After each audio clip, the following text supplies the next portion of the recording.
পাহাড়ের চূড়ায় ছিল এক বিশাল ডুমুর গাছ। গাছটা এত বড় ছিল যে দূর থেকে দেখলে মনে হতো যেন সবুজ ছাতার মতো আকাশটাকে ঢেকে রেখেছে। গাছের ডালে ডালে বাসা বেঁধে থাকত অনেক সাদা বক। বসন্তকালে যখন হালকা বাতাস বইত তখন ডালগুলো দোল খেত আর বাসার ভেতর থেকে শোনা যেত কিচিরমিচির কিচিরমিচির। বকের ছানারা তখন গান গাইত, খেলত আর ডানা ঝাপটাতে শিখত। একদিন এই গাছের কোটরে এসে বাসা বাঁধল এক কালো সাপ। প্রথম দিকে বকেরা বুঝতেই পারেনি কি ঘটছে, কিন্তু একদিন হঠাৎ দেখা গেল এক বাসার ভেতর থেকে কান্নার শব্দ আসছে। মা বক দৌড়ে গিয়ে দেখে একটা ছানা নেই। ধীরে ধীরে সবাই টের পেল এই সাপ সুযোগ পেলেই বকের ছানাদের ধরে ধরে খাচ্ছে। বকেরা ভয় পেয়ে গেল। তারা বলল, এই সাপটাকে না তাড়ালে আমাদের সব ছানা খেয়ে শেষ করবে। বকেরা ভেবে পেল না কেমন করে সাপকে তাড়াবে। এমন সময় এক বুড়ো বক বলল, তোমরা এত দুশ্চিন্তা করো না, আমি একটা বুদ্ধি দিচ্ছি, শোনো। সাপকে তাড়ানোর একমাত্র উপায় হলো বেজি। বেজিরা সাপ মারতে ওস্তাদ। সব বক অবাক হয়ে তাকাল। এক তরুণ বক জিজ্ঞেস করল, কিন্তু বেজিরা তো আমাদের গাছে আসে না। বুড়ো বক মৃদু হেসে বলল, আসবে, তোমরা কিছু ছোট মাছ ধরে আন।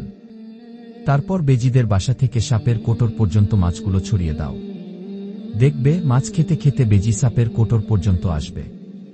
তখন তারা সাপটাকে দেখে আক্রমণ করবে। বেজি সাপ মারবে আর আমাদের ছানাপোনারা বেঁচে যাবে। সেদিনই বকেরা নদীতে গিয়ে অনেক ছোট ছোট মাছ ধরে আনল। তারপর খুব কষ্ট করে একে একে মাছগুলো সাজিয়ে দিল, বেজিদের গর্ত থেকে শুরু করে গাছে সাপের কোটর পর্যন্ত। রাত নামতেই বেজিরা খাবারের গন্ধ পেয়ে বেরোল। তারা একে একে মাছ খেতে লাগল। মাছ খেতে খেতে বেজিরা সামনে এগোতে লাগল। এভাবে গাছে সাপের কোটর পর্যন্ত এসে গেল। হঠাৎ তারা দেখল ওই কোটরে এক সাপ কুণ্ডলি পাকিয়ে বসে আছে। তারা ঝাঁপিয়ে পড়ল সাপের ওপর। বেজিরা সাপটাকে টুকরো টুকরো করে ফেলল। দূরে দাঁড়িয়ে বকেরা এই দৃশ্য দেখছিল। তারা খুশিতে ডানা ঝাপটাতে লাগল।